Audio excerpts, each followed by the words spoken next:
的童話。無事幹寫出一堆小感觸，認真嗎？然後我打開手機，收得到回覆嗎？文字戲談近況，談大愛，我共你像一對啞巴。時日過，真心真話越熱就越像虛假，熒幕裏編織關心，情深款款怎消化？懷念你，懷念我，曾共對抱着笑着溫馨暑假。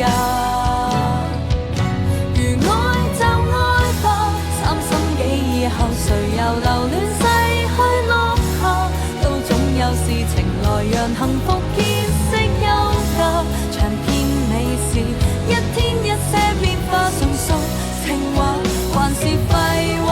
能說就說吧，兜彎轉角後誰又提起昨天吵架？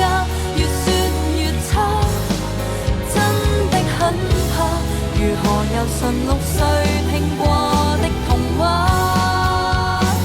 留言留下寄句，誰又看翻望穿？短信中蓋住了面紗，地球在變化，是情人在變近或變差。如愛就愛吧，30幾以後誰又留戀逝去落下？都總有事情來讓幸福歇息休假。長篇美事，經得多少變化，維護承諾原是天價。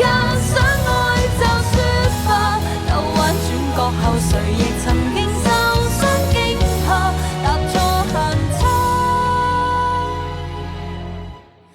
真的想要能重拾信心找回話。